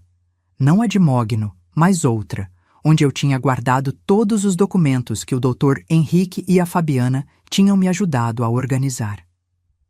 Liga para ela, diz para vir aqui amanhã, 3 horas da tarde, e avisa. Não vai ser uma conversa qualquer, vai ser um acerto de contas, para o bem ou para o mal. Fábio engoliu seco, mas concordou. No dia seguinte, sábado, eu me arrumei. Coloquei meu vestido vermelho mais bonito, penteei o cabelo, passei batom. Não por vaidade, mas porque precisava me sentir forte. Liguei para o Dr. Henrique. Doutor, precisa vir aqui em casa amanhã, 3 horas, e se possível, traz a Fabiana do banco também. Neuza, o que você está planejando? Vou mostrar para minha filha quem eu realmente sou e o que ela perdeu. Às 3 horas, a campainha tocou. Abri a porta. Marcela estava ali, com Fábio ao lado. Ela estava ainda mais magra, com o rosto pálido, os olhos inchados de tanto chorar. Quando me viu, os lábios dela tremeram. Mãe, entra. Eles entraram e pararam no meio da sala. Foi quando viram o Dr. Henrique e a Fabiana sentados no sofá, com pastas e documentos sobre a mesa de centro. Mãe, o que é isso? A voz de Marcela saiu trêmula. Senta. Apontei para as cadeiras. Eles sentaram, confusos e assustados. Eu fiquei de pé, de frente para eles. Era meu momento. Minha hora de falar tudo que estava engasgado há meses. Marcela, você me chamou de pobre. Disse que minha casa cheira a pobreza. Escolheu morar com uma mulher que acabou de conhecer em vez da mãe que te criou sozinha. Ela abaixou a cabeça, as lágrimas já começando a cair. Então, eu vou te mostrar exatamente quem é essa mãe pobre que você desprezou. Peguei o primeiro documento. A escritura do terreno. Isso aqui é um terreno de 2.000 metros quadrados na Zona Sul. Vale R$890 mil. Seu pai comprou quando você era bebê. Eu mantive, nunca vendi. Joguei o papel na mesa. Marcela olhou, boquiaberta. Peguei os extratos bancários. Aqui, R$340 mil em aplicações. CDB, Tesouro Direto, fundos de investimento. Cada centavo guardado com sacrifício, enquanto você crescia, achando que a gente não tinha nada. Joguei os papéis. Fábio estava pálido. Peguei a escritura da casa. E isso aqui. A casa que cheira a pobreza. Quitada. Vale R$420 mil. Totalizando, fiz uma pausa dramática. R$1.650.000. O silêncio na sala era sepulcral. Você me chamou de pobre, Marcela. Mas a única pobreza que existe nessa casa é a pobreza de caráter que você demonstrou. Marcela estava branca como papel, a boca entreaberta, os olhos arregalados, as mãos tremendo sobre o colo. Fábio não estava muito melhor. Tinha levado a mão à testa e murmurava um "meu Deus", quase inaudível. Eu continuei de pé, firme, com a pasta na mão. Não tinha terminado. Vocês acham que eu vivia de aposentadoria mixuruca e bicos de costura? Eu escolhi viver assim. Escolhi simplicidade para te ensinar valores, Marcela. Para que você crescesse sabendo dar valor ao dinheiro, ao trabalho, ao suor de cada conquista. Peguei outro documento. O Novo Testamento. Mas você preferiu acreditar numa mulher que mal conhecia. Preferiu a ostentação falsa da Silmara à verdade simples da sua própria mãe. Então, eu tomei uma decisão. Estendi o papel para o Dr. Henrique. Ele se levantou, com sua postura solene de advogado, e começou a ler em voz alta. Testamento de Neuza Aparecida dos Santos, registrado em cartório no dia 15 de setembro de 2025. Cláusula 1ª. 70% do patrimônio total, equivalente a aproximadamente R$ 1.155.000, será destinado ao Lar dos Idosos São Vicente de Paula. Marcela soluçou. Um choro baixo, engasgado, de quem está ouvindo o mundo desmoronar. Cláusula 2ª. 20% do patrimônio, equivalente a R$ 330.000, será destinado a Célia Rodrigues dos Santos, prima em 2º grau da testadora. Mãe! Marcela tentou falar, mas a voz não saiu direito. O Dr. Henrique continuou, implacável. Cláusula 3ª. 10% do patrimônio, equivalente a R$ 165.000, será destinado a Marcela dos Santos Ferreira, filha única da testadora, desde que sejam cumpridas as seguintes condições. Ele fez uma pausa. O silêncio era tão pesado que eu conseguia ouvir o tic-tac do relógio de parede. Condição A. A herdeira deverá cumprir 200 horas de trabalho voluntário no Lar dos Idosos São Vicente de Paula, com registro em livro-ponto e comprovação através de relatórios mensais. Condição B. A herdeira deverá escrever uma carta pública de retratação pelo desrespeito cometido contra a testadora, detalhando suas ações e o aprendizado obtido. Carta esta que será lida perante membros da família e registrada em cartório. Condição C. Caso as condições A e B não sejam cumpridas no prazo de 12 meses após o falecimento da testadora, o valor destinado à herdeira será automaticamente incorporado à doação para o Lar dos Idosos. O Dr. Henrique dobrou o documento e sentou novamente. Marcela estava destroçada. Chorava copiosamente, com o corpo todo tremendo. Fábio passou o braço em volta dela, mas ele mesmo estava em choque. Mãe, por favor, não faz isso. A voz dela era um fio. Ainda não terminei. Peguei outra escritura. Essa casa aqui, Marcela, essa casa que você desprezou, já não é mais minha. Os olhos dela se arregalaram. O quê?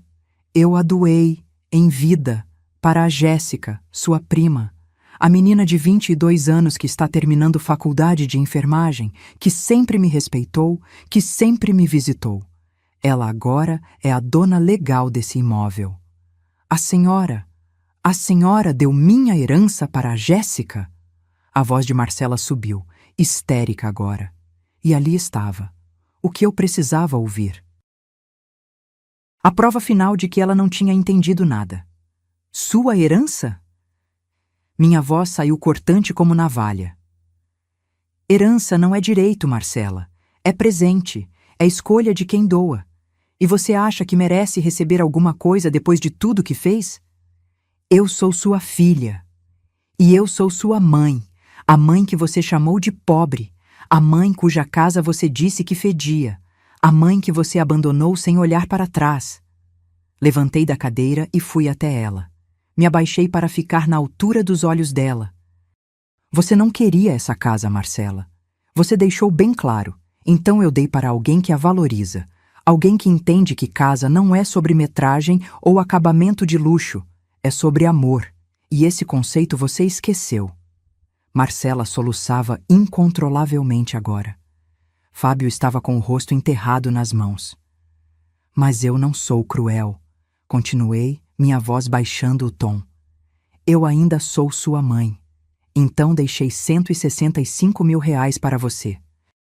É dinheiro suficiente para você recomeçar a vida, comprar um apartamento pequeno, mobiliar, ainda sobra para uma reserva de emergência. Mas eu só recebo se você provar que aprendeu alguma coisa. Sim. Me levantei. 200 horas no Lar dos Idosos. Você vai conviver com senhores e senhoras que foram abandonados pelos próprios filhos. Vai ouvir as histórias deles, vai sentir a dor deles. E talvez, só talvez, você entenda a dor que causou em mim. Fábio ergueu o rosto. Dona Neuza, e se a Marcela cumprir as condições? A senhora vai voltar a ter contato com ela? Era a pergunta que eu estava esperando. Depende? Olhei para Marcela. Depende se o arrependimento dela é real ou se é só teatro para conseguir o dinheiro. Depende se ela realmente vai mudar ou se vai voltar a ser a pessoa que me desprezou. Eu vou observar. Vou acompanhar. E no final, vou decidir se quero ter minha filha de volta na minha vida. A Fabiana, que tinha ficado quieta o tempo todo, finalmente falou. Sua voz era suave, mas firme. Marcela, posso dizer uma coisa? De mulher para mulher? Marcela acenou que sim, entre soluços. Sua mãe podia ter simplesmente te deserdado. Podia ter dado tudo para a caridade e pronto. Mas ela não fez isso. Ela criou uma ponte. Difícil sim. Dolorosa, com certeza. Mas é uma ponte. Ela está te dando uma chance de provar que você pode ser melhor. Não muita gente recebe essa oportunidade. Marcela olhou para mim. Realmente olhou. E pela primeira vez em meses, vi algo diferente naqueles olhos. Não era desespero, não era raiva, era compreensão.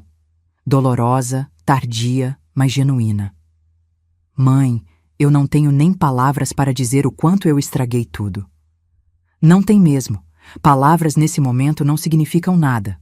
Só ações. Eu vou fazer. Vou cumprir as 200 horas. Vou escrever a carta. Vou fazer tudo o que a senhora pediu. Não está fazendo para mim, Marcela. Está fazendo por você. Para que você aprenda a ser uma pessoa melhor. Fábio se levantou. Dona Neuza, eu também quero pedir desculpas. Por tudo. Por ter permitido que minha mãe manipulasse a gente. Por não ter defendido a senhora quando deveria. Eu falhei como genro. Olhei para ele. Havia sinceridade ali. Diferente da filha, ele tinha acordado mais rápido para a realidade. Fábio, você foi criado numa dinâmica tóxica. Entendo isso. Mas agora você é adulto e casado. Precisa aprender a colocar limites, inclusive na sua mãe. Já coloquei, dona Neuza. Cortei contato. Não falo mais com ela e não vou voltar a falar tão cedo. Acenei. Era um começo. Vocês podem ir agora. Dr. Henrique e Fabiana vão deixar cópias dos documentos com vocês, para que fique tudo registrado, tudo oficial. Marcela se levantou cambaleante. Veio em minha direção como se fosse me abraçar, mas parou no meio do caminho. Sabia que não era hora ainda. Mãe, eu vou reconquistar sua confiança. Não sei quanto tempo vai levar, mas eu vou. Tomara que sim, Marcela. Tomara. Eles saíram. Dr. Henrique e Fabiana foram logo atrás, depois de me deixarem mais alguns documentos e me assegurarem que tudo estava em ordem. Fiquei sozinha na sala. O sol da tarde entrava pela janela, iluminando a poeira que dançava no ar. A casa estava quieta, mas não era mais aquele silêncio sufocante de solidão. Era um silêncio de paz, de dever cumprido. Dona Carmélia bateu na porta minutos depois. Ela tinha visto tudo pela janela, sem querer ouvir, mas impossível não notar o movimento. E aí, Neuza, como você está? Sorri. Um sorriso pequeno, cansado, mas real. Estou leve, Carmélia. Pela primeira vez em meses, estou leve. Você fez a coisa certa. Espero que sim.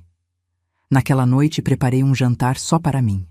Arroz, feijão, bife acebolado, salada.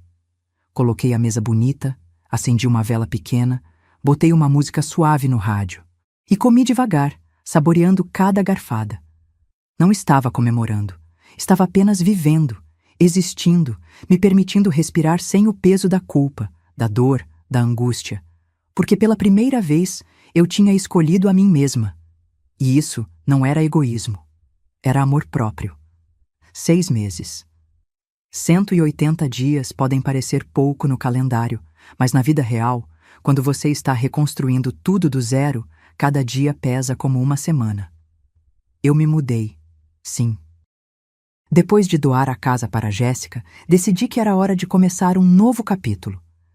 Não porque a casa tivesse memórias ruins, pelo contrário, cada canto guardava momentos preciosos, mas porque eu precisava provar para mim mesma que era capaz de recomeçar.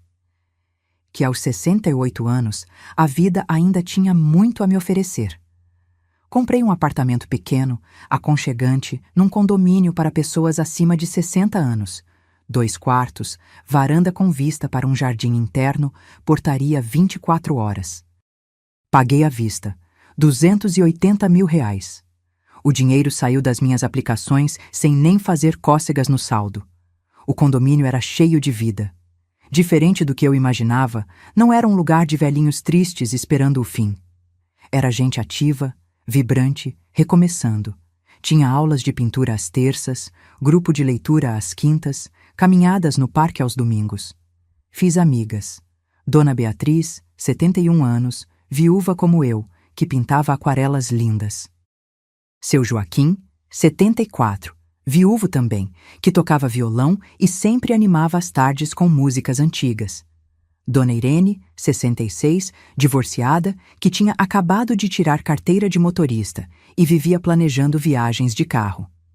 Pela primeira vez em décadas, eu tinha uma vida social. Não girava mais só em torno de Marcela. Girava em torno de mim, dos meus interesses, das minhas vontades. Voltei a pintar. Algo que eu adorava fazer quando era jovem, mas que tinha abandonado quando virei mãe porque não tinha tempo. Comprei telas, tintas, pincéis. Transformei o segundo quarto em um pequeno ateliê. Minha primeira pintura foi da casa antiga. A varanda, a mangueira no quintal, as cortinas de chitão. Não por nostalgia, mas por gratidão. Aquela casa tinha sido meu porto seguro por tantos anos.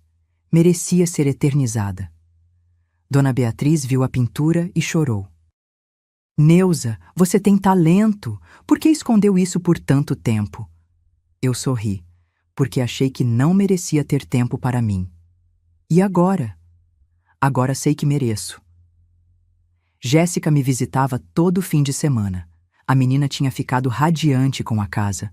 Reformou o quarto que era de Marcela, pintou as paredes, trocou as cortinas, mas manteve a mesa da cozinha, o relógio da parede, as marcas de lápis no corredor. Isso aqui é história, tia. Não se apaga a história. Ela estava terminando a faculdade, trabalhando meio período num posto de saúde. Sonhava em fazer especialização em pediatria. Era dedicada, humilde, grata. Tudo que Marcela deveria ter sido. Tia, a Marcela sabe que eu moro aqui? Sabe. E ela ficou brava? Ficou, mas vai passar, ou não. De qualquer forma, não é problema meu. Quanto a Marcela, bem, essa parte da história é mais complicada. 2 semanas depois daquela reunião na sala, ela me ligou. Mãe, eu comecei o trabalho voluntário. Ah, é? É. Fui no lar dos idosos, conversei com a coordenadora, a irmã Lúcia. Ela me colocou para ajudar na hora do almoço e nas atividades da tarde. E como está sendo? Silêncio do outro lado. Depois, a voz embargada. Difícil, mãe. Muito difícil. Por quê? Porque eu vejo a senhora em cada um deles, na dona Alzira, de 81 anos, que os filhos largaram num asilo e nunca mais visitaram. No seu Mário, de 76, que chora toda noite chamando pelo filho que mora em outro estado e não atende o telefone. Na dona Conceição, de 85, que guarda bombons numa caixinha achando que os netos vão visitá-la, mas eles nunca vêm. Senti um aperto no peito. Eu fico olhando para eles e penso, eu estava fazendo isso com a senhora. Estava te abandonando. Estava te tratando como peso, como estorvo. E se a senhora tivesse ficado sozinha, doente, precisando de ajuda, eu não teria estado lá. Marcela, não, mãe, deixa eu falar, eu preciso falar. Esses 3 meses no lar têm sido os piores e os melhores da minha vida. Piores porque estou vendo na prática a dor que causei. Melhores porque estou aprendendo o que realmente importa. Fiquei calada, deixando ela desabafar. A dona Alzira me contou que a filha dela era gerente de banco. Bem-sucedida, carro importado, apartamento de cobertura. Mas quando ela ficou doente, a filha botou ela num asilo e sumiu. Disse que não tinha tempo para cuidar de velha. A senhora sabe o que a dona Alzira me disse ontem? O quê? Ela disse: filha, dinheiro a gente ganha e perde, mas caráter? Isso ou você tem ou não tem, e a minha filha não tem. Ela falou isso sorrindo, mãe, mas era um sorriso triste, daqueles que escondem uma ferida que nunca vai cicatrizar. Limpei as lágrimas que escorriam pelo meu rosto. Eu não quero ser essa pessoa, mãe. Não quero que daqui a 20 anos você esteja num lugar desses, olhando para a porta esperando uma filha que nunca vai chegar. Marcela, você ainda está cumprindo as horas porque quer o dinheiro ou porque realmente está aprendendo? As duas coisas. A resposta foi honesta. Não vou mentir. O dinheiro faz falta. Eu e o Fábio estamos morando num apartamento de um quarto que mal cabe a gente. Estamos pagando aluguel caro, juntando centavo por centavo. Seria mais fácil se eu tivesse a herança agora. Mas eu também estou aprendendo. De verdade. Cada hora que passo no lar é uma aula de humildade. Respirei fundo. Quantas horas você já cumpriu? 96. Faltam 104. Continue. E quando terminar, me liga. A gente conversa sobre o próximo passo. Sim, mãe. E obrigada. Pelo quê? Por não ter desistido de mim, mesmo quando eu merecia que a senhora desistisse. Desliguei com o coração apertado, mas também com uma pontinha de esperança. Fábio também me ligou algumas vezes. Me contava como estavam as coisas, como ele tinha cortado relações com Silmara, como estava fazendo terapia para lidar com os traumas de uma criação manipuladora. Era um bom rapaz, tinha potencial, só precisava de tempo para amadurecer. Quanto a Silmara, bem, as notícias que chegaram até mim foram através de Terezinha. Neuza, você nem imagina. A mulher perdeu o apartamento. Foi despejada. Está morando numa kitnet de 2 cômodos na periferia. O carro foi tomado pelo banco. Perdeu o emprego na loja porque deram falta de dinheiro no caixa e desconfiaram dela. Nossa! E tem mais. O Fábio cortou a pensão que dava para ela. Agora ela recebe só R$ 800 por mês, uma ajuda básica que ele dá por pena. Mas acabou a mordomia, acabou a vida de aparências. Não senti pena, nem alegria, só uma confirmação de que a verdade sempre vem à tona. Pode demorar, mas vem. Numa manhã de sábado, 4 meses após a mudança, eu estava na varanda do meu apartamento tomando café quando o telefone tocou. Marcela. Mãe, eu terminei. Terminou o quê? Às 200 horas. Acabei ontem. A irmã Lúcia me deu o certificado de conclusão. Senti o coração acelerar. E a carta? Estou escrevendo. Está quase pronta. Posso levar para a senhora ler antes de registrar? Hesitei, mas algo dentro de mim dizia que era hora. Pode. Vem aqui amanhã, 3 horas da tarde. No domingo, pontualmente às 3, a campainha tocou. Abri a porta. Marcela estava ali, sozinha. Estava diferente. O cabelo mais curto, bem cuidado, mas simples. Roupa modesta, calça jeans, blusa branca, tênis, sem ostentação, sem máscaras. E os olhos tinham mudado. Não havia mais aquela arrogância disfarçada. Havia cansaço, maturidade, dor processada. Oi, mãe. Oi, filha. Entra. Ela entrou devagar, olhando ao redor. Seu apartamento é lindo. Obrigada. Quer café? Quero. Preparei café, coloquei na mesa alguns biscoitos, sentamos uma de frente para a outra, como naquela tarde há meses atrás. Mas tudo era diferente agora. Trouxe a carta. Ela tirou um envelope da bolsa. Está aqui. Reescrevi 5 vezes.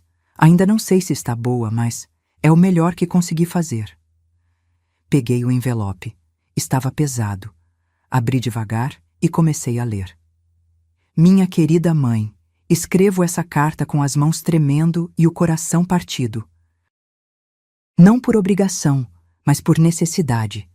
Necessidade de colocar para fora tudo o que aprendi nesses meses de dor, de trabalho, de reflexão. Eu te chamei de pobre. Disse que nossa casa cheirava a pobreza.